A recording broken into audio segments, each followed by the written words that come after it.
पराजय तब नहीं होती जब आप गिर जाते हैं, पराजय तब होती है जब आप उठने से इनकार कर देते हैं। नमस्कार, सभी व्यूअर्स का हमारे YouTube चैनल पर हार्दिक स्वागत करता हूं। यहां आज हम इस वीडियो के माध्यम से मकर राशि वालों के 2024 का वार्षिक राशिफल बताने जा रहे हैं। यह वीडियो मकर राशि वालों के लिए इसलिए भी महत्वपूर्ण होने जा रही है क्योंकि हम आपके कुंडली के 12 भावों पर सटीक जानकारी दे रहे हैं, जो किसी अन्य चैनल पर आपको देखने के लिए कतई नहीं मिलेगा। यह फलादेश आपको बड़ी ही ध्यान पूर्वक देखना एवं सुनना है।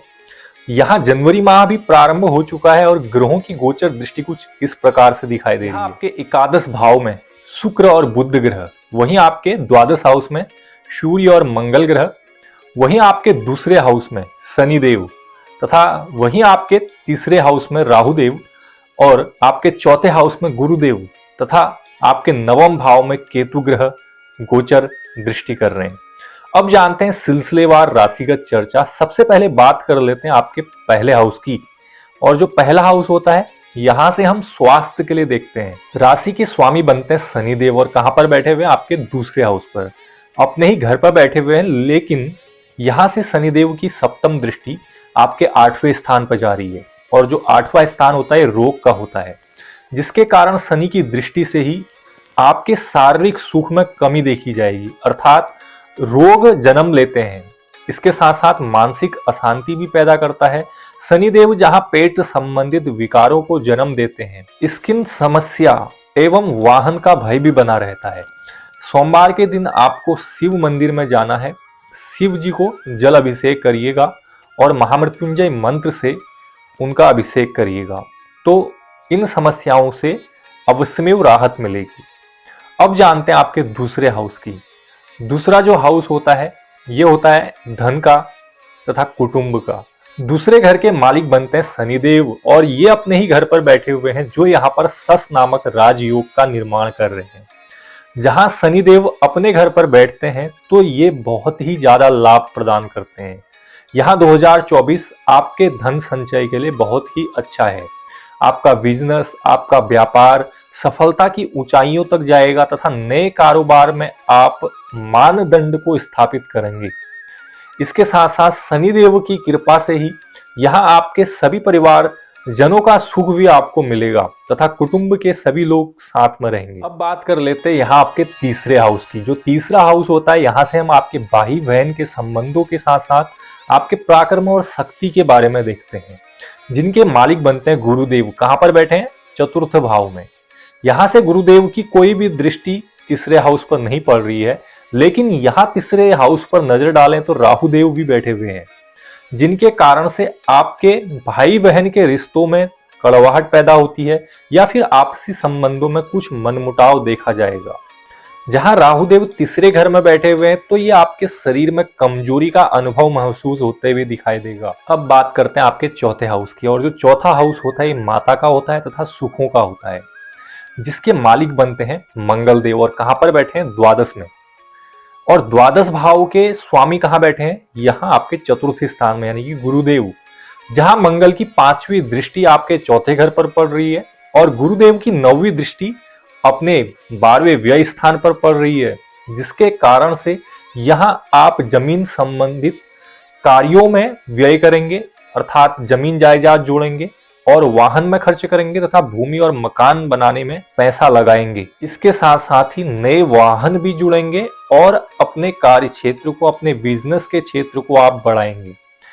घर पर बैठे हुए भी आपको बाहरी संबंधों से लाभ प्राप्त होगा, वही माता के सुख में कुछ कमी देखी जाएगी। अब बात कर लेते हैं यहाँ आपके 5वें हाउस की, और जो 5वां हाउस होता है यहाँ से हम विद्या, बुद्धि और संतान के लिए देखते हैं, जिनके मालिक बनते हैं शुक्रदेव। कहां पर बैठे? 11वें लाभ भाव में, जहां से राहुदेव की सप्तम दृष्टि अपने ही घर पर पड़ रही है, जो आपके लिए बहुत अच्छा है। 2024 में स्टूडेंट किसी भी इंटरव्यू एग्जाम की तैयारी प्रिपरेशन कर रहे हैं तो अवश्य में सफलता मिलेगी, तथा न्यू कॉलेज में अगर आप एडमिशन लेना चाह रहे हैं तो वहां पर एडमिशन भी मिलेगा। इसके साथ साथ अपने संतान पक्ष से आपको खुशखबरी भी मिलेगी और एक अच्छे संतान की प्राप्ति भी होते हुए दिखाई देगी। अब बात करते हैं आपके छठे हाउस की, और जो छठा हाउस होता है रोग का होता है, चिंता का होता है एवं शत्रुओं का होता है, जिसके मालिक बनते हैं बुध देव। और कहां पर बैठे हैं? अपने मित्र मंगल की वृश्चिक राशि पर। यहाँ बुध षष्टमेश है, तो षष्टमेश होना कुंडली में अच्छा नहीं माना जाता, अर्थात छठवां घर कुंडली के लिए कोई खास नहीं है, लेकिन यहाँ आपके शत्रु संबंधित सभी कार्यों में सफलता और विजय दिलाएगी। लेकिन इसके साथ साथ कोई मुसीबत या फिर समस्या आपको परेशान या चिंता में डाल सकती है, जिसका सावधानी से आप ध्यान रखिए। अब यहाँ बात करते हैं आपके कुंडली में 7वें हाउस की। 7वां जो हाउस होता है ये आपकी स्त्री का होता है, पार्टनर का होता है, प्रेम प्यार का होता है तथा विवाह का होता है, जिसके मालिक बनते हैं चंद्रमा। और चंद्रमा हर 2.5 दिन में राशि चेंज करते हैं। तो और इसके साथ साथ यहाँ आपके तीसरे हाउस में राहु देव बैठे हैं, जिनकी पंचम पूर्ण दृष्टि मानी जाती है और वो भी 7वें स्थान पर पड़ रही है, जो आपके बीच चंचलता को दर्शाता है। अर्थात आपके रिश्तों में कोई शक पैदा हो सकता है, आपस में आप में मनमुटाव देखा जाएगा। इसके साथ साथ कुछ बातें ऐसी होंगी जो आर्गुमेंट में बदल सकती हैं। इसके साथ साथ अपने बाहरी रिश्तों या संबंधों को जो है सावधानी से रखें, क्योंकि इसके बीच ही टकराव होने की संभावनाएं बढ़ती है और ये आपके प्रेम प्यार में अवरोध पैदा करती है। यहाँ फरवरी माह गुजरेगा तो प्रेम प्यार भी बढ़ते हुए दिखाई देगा, साथ में अपने पार्टनर के आप घूमने के लिए भी जा सकते हैं। और यहाँ नवंबर माह के आने के बाद ही आपके विवाह के योग भी नजर आ रहे हैं। अब बात करते हैं आपके 8वें हाउस की, और जो 8वां हाउस होता है संकट का होता है, रोग का होता है एवं चिंताओं का होता है, जिसके मालिक बनते हैं सूर्यदेव। कहाँ पर बैठे हैं? अपने मित्र गुरु की धनु राशि पर। और यहाँ अष्टमेश होने के कारण से पेट संबंधित विकारों को जन्म देते हैं तथा कुछ शारीरिक रोग पनपते हैं, लेकिन इसके साथ साथ ही कोई बड़ा संकट देखने को नहीं मिलेगा, किंतु सावधानी जरूर बरतिएगा। यहाँ बात कर लेते हैं आपके 9वें घर की। 9वां घर जो होता है भाग्य का होता है, धर्म का होता है, जिसके मालिक बनते हैं बुध देव। और कहाँ बैठे हैं? अपने मित्र मंगल की वृश्चिक राशि पर, यानी कि लाभ भाव में। बुध यहाँ आपको आमदनी के क्षेत्र में भाग्यवान बनाती है तथा अपनी विद्या और बुद्धि के विवेक के बल पर ही आप धर्म कर्म के कार्य करते हैं, जो आपके स्वार्थ को सिद्ध भी करता है। यहाँ 2024 आपके लिए भाग्य बहुत ही प्रबल है, अर्थात भाग्यवान बने। अब बात करते हैं सबसे इंपॉर्टेंट कुंडली में आपके 10वें घर की। 10वां जो घर होता है ये आपके करियर का होता है, जिसके मालिक बनते हैं शुक्रदेव। कहाँ पर बैठे हैं? लाभ भाव में। जहाँ शुक्र लाभेश होकर के बैठे हुए हैं, तो ये आपके बिजनेस व्यापार में एक जबरदस्त उछाल मारते हुए दिखाई देगा। 2024 आपके लिए नई नौकरी के साथ साथ कृषि आदि क्षेत्रों में भी उन्नति दिलाएगा। अगर आप बिजनेसमैन हैं या फिर आप कारोबारी हैं तो आपके लिए समय बहुत अच्छा है।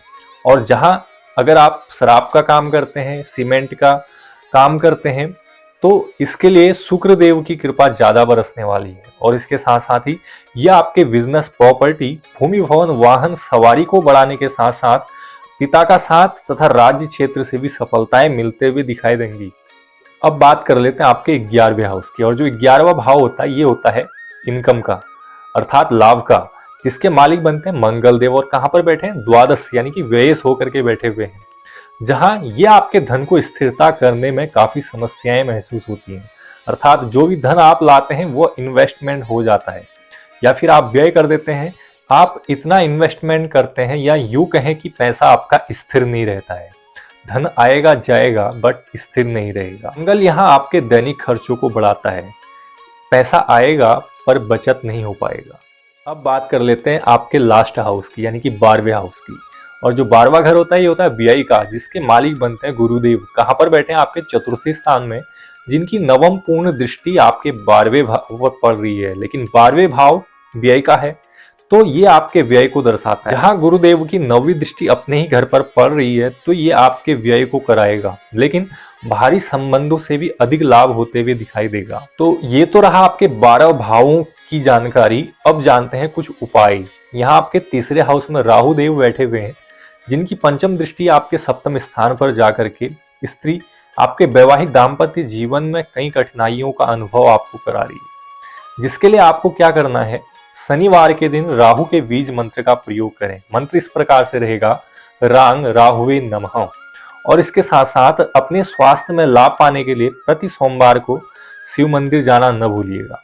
आज के लिए मकर राशि वालों के लिए राशिफल में बस इतना ही।